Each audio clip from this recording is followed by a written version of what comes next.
Welcome to அரிஸ்கோம் channel. வீட்டில் உள்ள பொருட்களை வச்சு ரொம்ப ஸ்பான்ச்சியாக சாஃப்டாக வாயில் வச்சோடனே கரையிற அளவுக்கு சூப்பரான ஸ்வீட் ரெசிபி தாங்க பார்க்க போகிறோம். எப்படி செய்யணும்னு பார்க்கலாங்களா?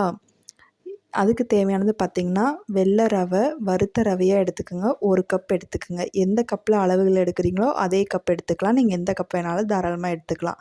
அதுக்கு பார்த்திங்கன்னா 2.5 கப்பு பால் காய்ச்சி லைட் சூடில் இருக்கணும். அந்த லைட் சூடாக இருக்கிறப்ப பார்த்திங்கன்னா பாலில் நல்லா ஊற்றிடுங்க. ஊற்றிட்டு நல்லா மிக்ஸ் பண்ணி விட்டுட்டு ஒரு 10 நிமிஷம் மூடி வச்சுருங்க. பால் நல்லா ஊறி ரவையோடு ஊறி வரட்டும். ஒரு 10 நிமிஷம் மட்டும் இருக்கட்டும் அப்படியே. அது கூட பார்த்திங்கன்னா இப்போ நான் கருப்பட்டி எடுக்கிறேன். இப்போ கருப்பட்டி பார்த்திங்கன்னா தண்ணி ஊற்றி நல்லா அது கரையிற அளவுக்கு மட்டும் எடுத்துடலாம். இதில் உள்ள தூசி மண்ணெல்லாம் நம்ம எடுக்கணும் இல்லையா? அதுக்கு 250 ml தண்ணி சேர்த்துருக்கேன்.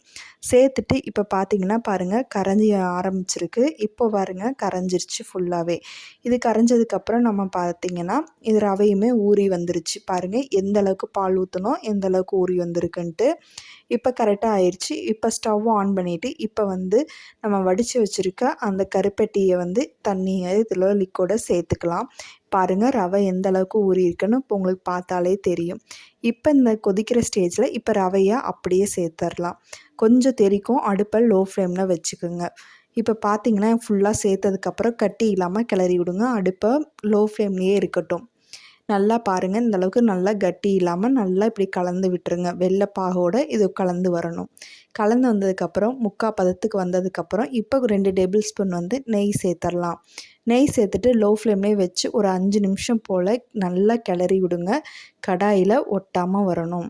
பாருங்கள் இந்தளவுக்கு நல்லா கடாயில் ஒட்டாமல் வந்துடணும்.